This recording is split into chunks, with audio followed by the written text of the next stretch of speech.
Il est classique de dire que les cancers apparaissent maintenant, on va dire, entre 45 ans et 75 ans. À peu près la tranche avec une médiane vers 50 ans. Mais on s'aperçoit qu'il y a de plus en plus de cancers beaucoup plus jeunes. On va prendre un cas très concret, le cancer du sein. Avant, l'âge moyen était 50 ans. Là, on est descendu à 45 ans. Donc, il y a de plus en plus de cas 45 ans, même 40 ans et même 35 ans.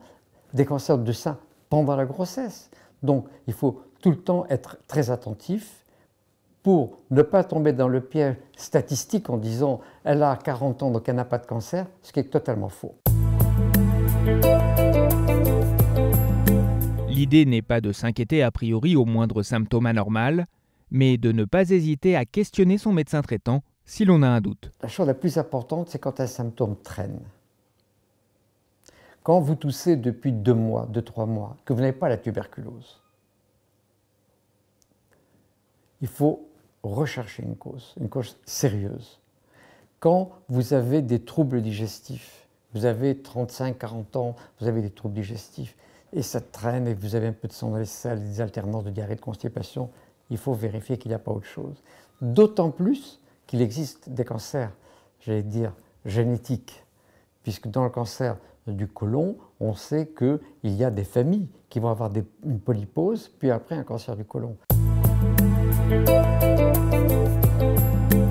Il existe depuis septembre, le 16 septembre 2008, une campagne nationale en France pour le dépistage du cancer colorectal par une méthode simple qu'on appelle Hémoculte 2. Le principe est très simple.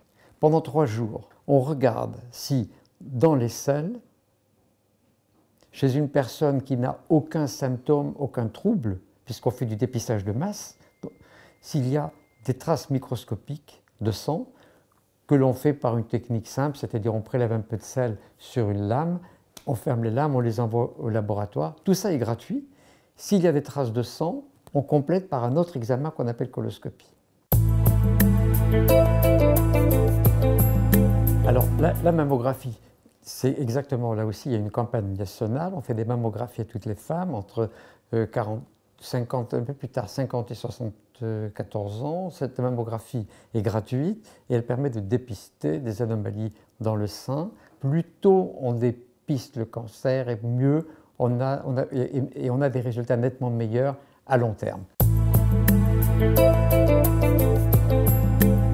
Devant tout symptôme pulmonaire qui traîne, c'est-à-dire une toux, une petite fièvre, quelques crachats, un peu d'essoufflement, et à plus forte raison si la personne fume, impose la radiographie pulmonaire standard qui permet déjà de vérifier s'il existe ou non une possibilité d'un cancer du poumon. En cas de doute, il faut faire un scanner.